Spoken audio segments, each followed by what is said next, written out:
กบมันน้อยเด้จะเหลืออะไรตัวแม่ใหญ่เอาใช่ตัวนี้ยังบ่ได้ภาษาลายจีไม่ครับ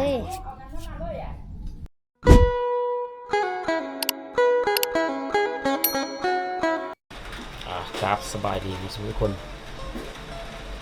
มือนี้สิพาแต่ละคนมาการเกี่ยมการผสมพันธุ์ของกบเพราะว่าเริ่มหัวช่วงอายุออกฤดูกาลฤดูกาลการผสมพันธุ์กบก็เป็นช่วงยามเดือน5เดือน6เนาะก็พอดีเลยเหมาะสมเลยมือนี้อากาศมันฝากคุณได้เฮาจะได้การเกี่ยมกัน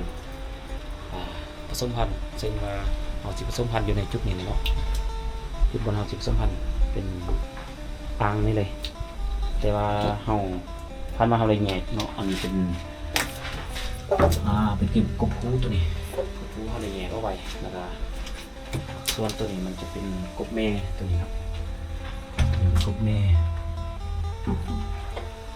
แต่ว่าการผสมพันธุ์นี้เขาก็จะได้ใส่ยาหรือใส่ตัวช่วยเล่งไปเพื่อได้ให้มันได้รับพ้นเลยเนาะแต่ว่าเขาสิเอาอันตัวแม่นี่ไปให้ยาก่อนเนาะเขาจะได้นั่นก่อนแต่ว่าตัวแม่นี่มันไล่กับตัวผู้เราจะได้เอาอัตราส่วนของมันให้ตัวผู้มันจะเอาไล่กับตัวแม่เลยกันให้ผสมพันธุ์นะแต่ว่าก็ลองดูว่ามือนี้เราสิเฮ็ดว่ามันจะได้พ้นหรือบ่ก็รอเบิ่งมื้อเสาร์เนาะตอนนี้สิกะเก็บจับก่อนกบก่อนยังไม่ละไม่ล้างเลยเอาก่อนเพราะว่าตัวแม่นี่เขาใส่อยู่ประมาณตัวผู้นี่เท่าไหร่บ้างตัวผู้อยู่ตี1 2 3 4 5 6 7ตัวผู้7ตัวแม่นี่เขาใส่อยู่ประมาณว่าตัวผู้7ตัวแม่นี่เขาใส่อยู่ประมาณ4 หรือ 5ตัวแต่ว่ามื้อนี้เขาใส่6ตัวจะให้ตัวผู้เลือกอยู่ตัวนึงแต่ตามปกติเขาจะให้ใส่ประมาณ2ตัวนึงแต่ว่ามื้อนี้เขากบมันน้อยเด้จะเหลืออะไรตัวแม่ใหญ่เอาตัวน้อยเอาไว้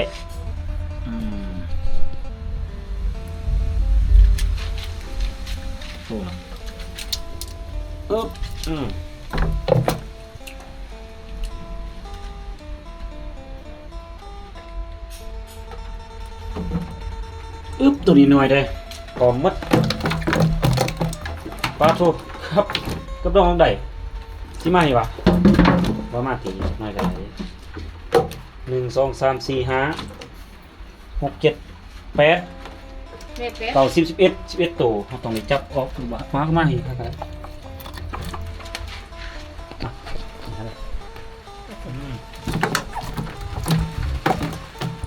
มีดีแต่มีนี่มาช่วยเนี่ยเบิ่งคนผอมบ่ผอมเบิ่งค้างของมันเบิ่งค้างของมันครับว่ามันซ่ามันสิ่งนี้มันผอมตัวแม่1 2 3 4 5 6พอตัวนี้เขาจะเอาป้าไปก่อนเนาะตัวนี้เนี่ยนี่เขาจะไปเมียนไปก่อนตรงนี้มันผสมพันธุ์แม่นตัวนี้สิเขาใส่ผสมพันธุ์มาเอาหัดลงหัดนะพ่อทับพวกไปเป็นช่องเบิ่งเลยล้างลงทับพวกไปเป็นปิ้นฉะนั้นได้มันตัวนี้เอาร่วมกันเลยเนาะเพราะว่าเขาจะได้เป็นไส้ละขึ้น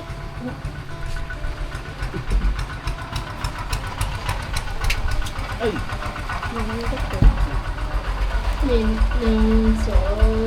ไปแม่มันไปเพิ่มนำให้เรากินลางละเอียดก่อนจากนี้เราจะทำความสะอาดตัวนี้ก่อนทำความสะอาดตัวนี้ให้มันสะอาดก่อนนะเพราะว่า บนผสมพันธุ์นี่เราต้องให้มันสะอาดบนผสมพันธุ์ให้มันสะอาดบ่ให้มันเปื้อน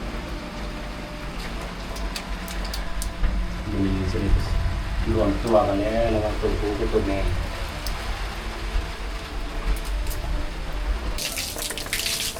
ตัวนี้เราจะล้างละเอียดนี่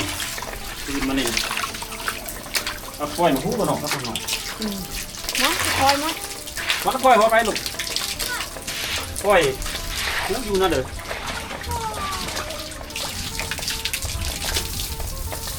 น้ำอุ่นเลยเด้อ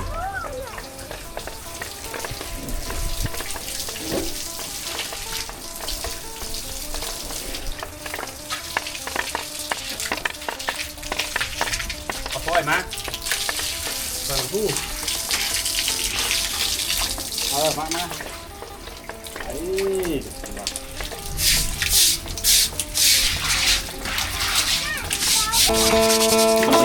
มันจะว่า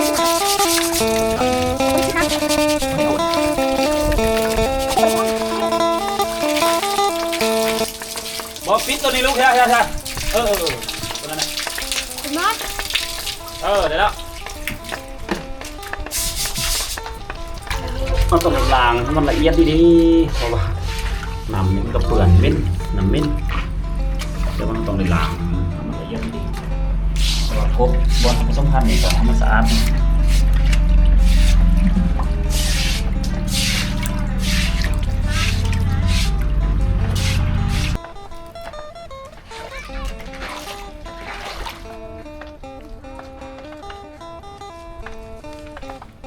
บนระบายน้ำนี่มันต่ำมันก็เลยออกสาออกหยาบ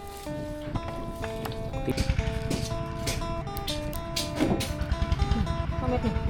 ต้นเม็ด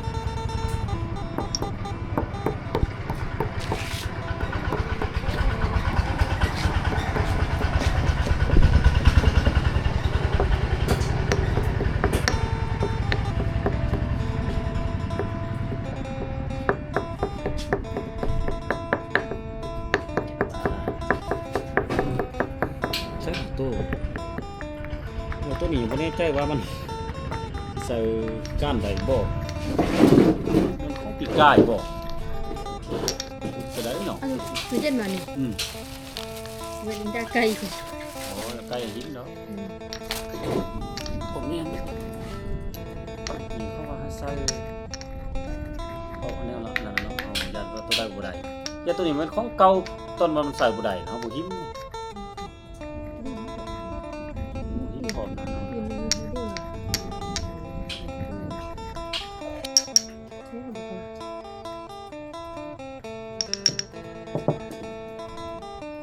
ชุ่มนำฮอร์โมนใส่กัน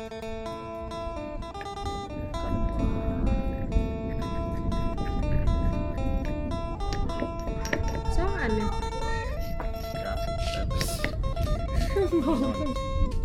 ว่าเขาปีกไก่ว่าเขาปีกไก่ใส่หรือว่ามันตัวนี้ อันไหนแล้วเรื่องหนักเพื่ออะไร กัน เพื่ออะไรมันก็ได้นี่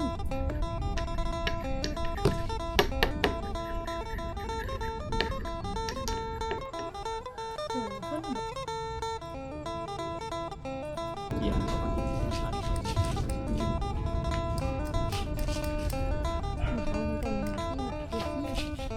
้ามาสักมาเลย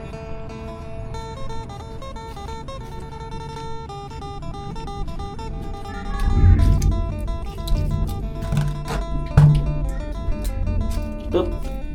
เอ้ยลงเห็ดแห้งน้ำมันโอ้ไข่เยอะอยู่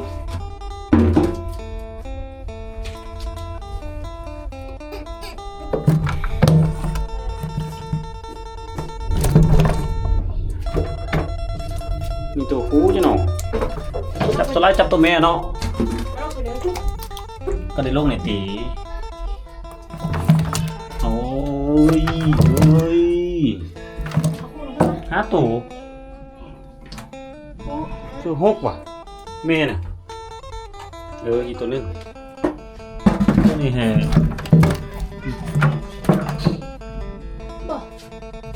หกตัว1 2 3 7ตัว ฟ้ามาแล้วเหรอ เยอะมากเลยจับตัวหูสนับเลยสักหลังมันปล่อยสักหลังปล่อย หน่อยแห้งหูย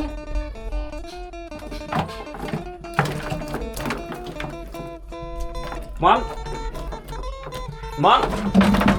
มายืนฟ้าอันนี้ทำได้ไหม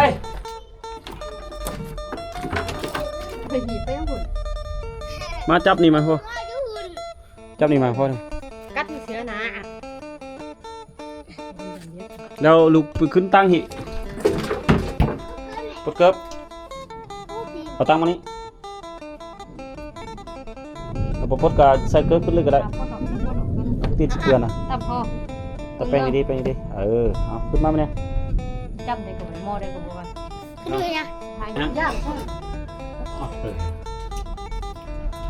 เอาบ่าหนาจับดีๆแม่ดีๆแม่มันได้ดีๆแม่ตัวยักษ์ก็ได้ตัวแม่ตัวผู้ก็ได้ได้ป่ะเคยซักอยู่ซักก่อนข้าหนึ่งลืมอะไรซักโดนลืม อ่ะ อ่ะ เจ็บ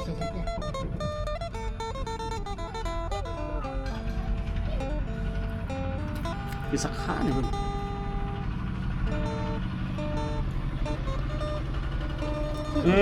ที่มีลงนิ่มบ่ที่น่าเจ้านิ่มบ่ ไปเลยวางนี่ไปวางทางรถเอง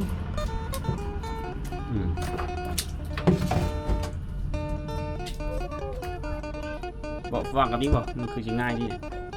นี่ เอ้ามันเป็นยังไง ที่ มันก็โต๊ะจอนี่เด้มือนะโต๊ะเขาตั้งมาพักสิเดี๋ยวไปเนาะสัก ไปหาไปใส่ให้มันเป็นอย่าง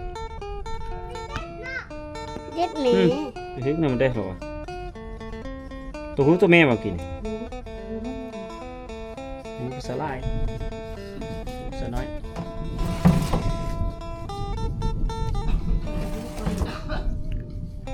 ใช่ดิ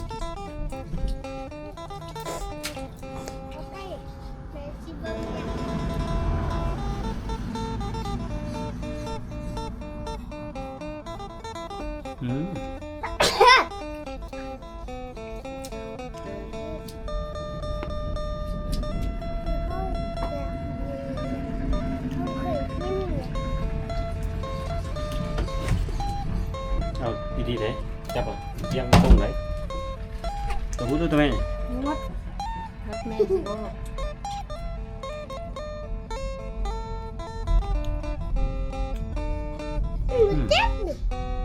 เจ็บก็อดเอานี่ มอสักยาหังเลย กระตือ มอสักยาหัง ไล่หนู นึ่ง ก็ ตัวนึงดูตี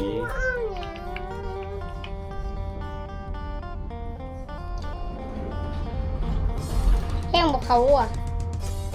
อันนั้นเป็นมีดให้คุณรับผมมีมาใส่ เอ็งบอกเขา เขาโดนมันบานมีดเนี่ยโดนมันบาน ก็มีบ้างนะยั่วมีหน่อย บอ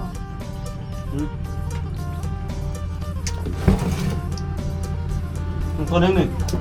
พูดนะเอาเนี่ยมันเงี้ยงไหมไปเชื่อดูก่อนไปใกล้กันได้มันจอโหด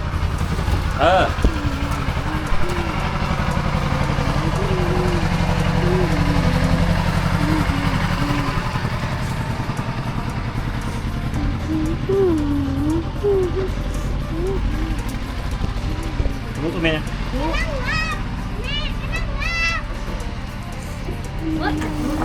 รู้ดับ มันลงไปไหมมันตั้มไง เราไปยักมากหรอกเราอายมากหรอก มาเบิ้ง ปีนี้ไม่ปีนี้ ปีนไก่ คือห้อมๆอ่ะน้องหักที่ต่ำอ้าวข้ายังไม่ฝึก เงินเยอะจะปากัน ก็เลยอีกน้อง จับอะไร แม่ฟ้าเอาขี้เลื่อนมาเก็บ แม่ อีกเด็กมาที่มันเลยเลยไม่ใช่ ว่าง เนี่ยกว่าที่ นี่ดักเบ็ดนี่ เอาเกลือมันกินตัวหูมันกิน ตัวแมน ไข่เลย อุ้ยดังเลย ไอ้ เล่า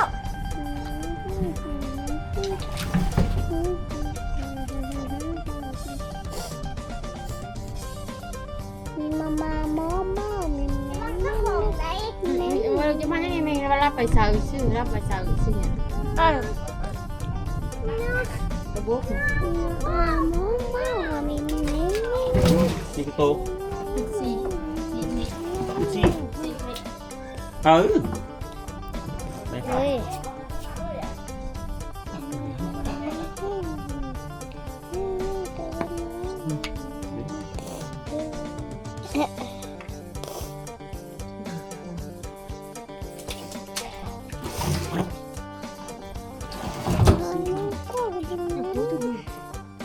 อันนี้ตัวเมย์ตัวผู้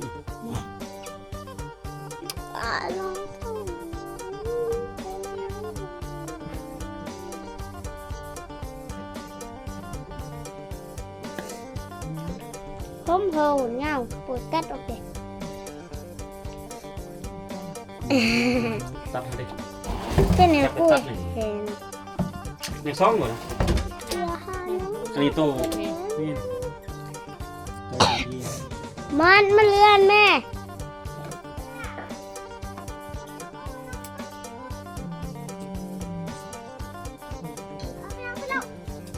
พันใดอะ มันลงมาเถอะต้อย อันปักแห้งเลย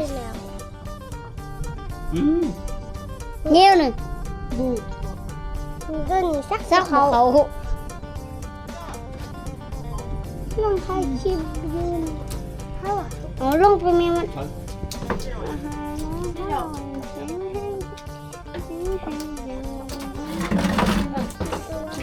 นี่เนี่ยดูดิเป็นอย่างไม่ใช่หรอเนี่ย โดนเลย แม่โอ้คิดว่าไรหรอ เอาเฮ็ดเสร็จแล้วปะเนี่ย ฮะ เฮ็ดเสร็จ จะไป แล้ว จะสักยาวแล้วครับใส่กันเป็นตุ้มๆกันก็ใส่ให้ประมาณได้ประมาณ3-5 นิ้ว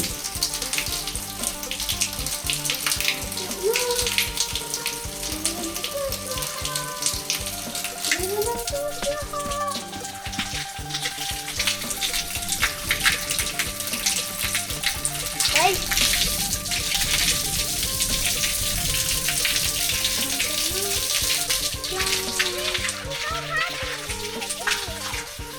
พ่อถือใครแซนกา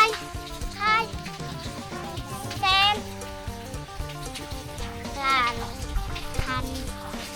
จับเขาจับ มันใครหลานนี่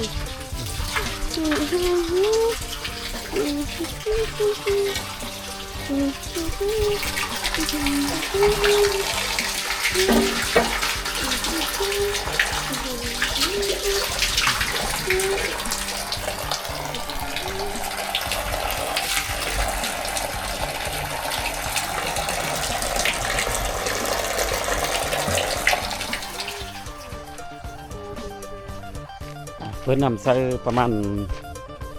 3-4 นิ้วก็คือว่าโอเคเลยว่าสำเร็จการผสมพันธุ์อยู่แต่ว่าเรารอปะไว้กลางคืนเรามาเบิ่งว่ามันสีฮื้อมันสีโคมกันบ่อากาศอยู่แถวบ้านนอกบ้านนาก็สิประมาณนี้แหละหอยคำยำแรงหน้าบามประมาณนี้นี่บ้านนอกบ้านนาเฮาแถวชนบทประมาณนี้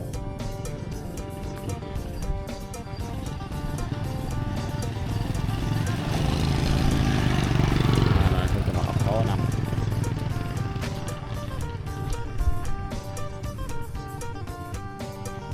นี่ก็มีลูกน้อย2 คนมาป้วนมาสวยเพื่อตามภาษาอีกหน่อยเลยนะ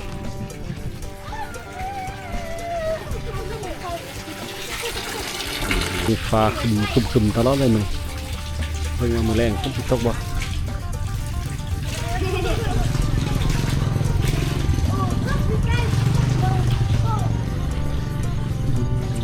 ปลาแสบมอง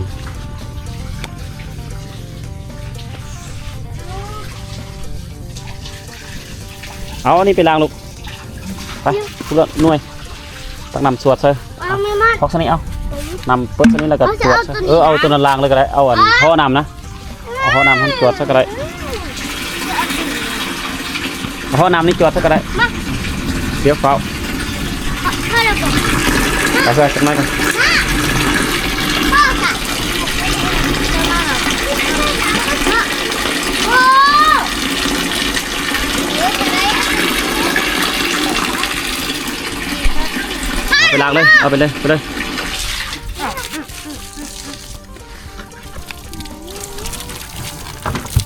ที่เอาไส้นี่ไว้หนึ่งกบตัวนี้ แม่มันอยากเหนือ เอาทั้งเลยเอาอันนั้นแล้วให้มันได้ปีงกิน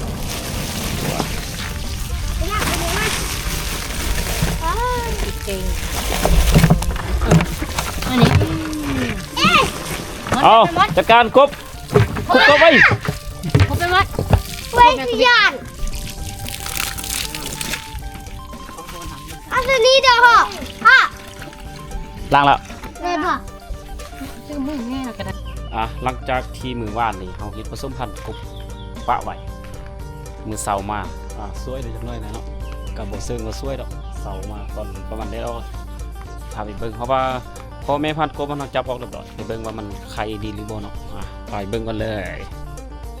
นี่ตัวนี้เอาจับพ่อแม่พันธุ์ออกแล้วเอาไปเรียบร้อยแล้วไข่แต่ว่ามันก็บ่ได้ไข่ไล่นะไข่น้อยเดียวก็สิประมาณเท่าไหร่วะนี่ก็เป็นเม็ดอยู่เลยแต่ไข่เด้เนาะจุดมือนะเนียนหมดเลยแต่มันก็บ่ได้ไข่ไล่เพราะว่ามันแม่บ่อยากใหญ่เลยเนาะไข่บ่อยากไล่เด้มาลุ้นเบิ่งว่ามันสิแตกได้ซ้ำใดประมาณซ้ำจะได้ดูประมาณซ้ำใดก็รออีกประมาณตอนแรงก็เริ่มสิแตกแล้วตอนแรงมันคำหรือว่ามื้อเสาร์มันก็เห็นมากก็แตกเป็นตัวดำหน่อยอีห่วงหน่อยนะเนาะตอนนี้มันบ่เห็นแตกเลยเพราะว่าห้าก็ใส่มื้อคืนนี้อัพพี่น้องในเบิ้งนั่นน่ะเนาะการผสมพันธุ์ดุนเบิ้งกันต่อว่ามันหลังจากมือแรงหรือว่ามืออื่นเสาร์มันสิแตกมาซ้ำใดเนาะสิให้แต่ละคนเบิ่งกันหากว่าคลิปนี้มีประโยชน์ฝากขอทานกดไลค์กดแชร์กดติดตามไว้เพื่อติดตามคลิปต่อๆไปคลิปนี้ขอตัวไปก่อนบ๊ายบาย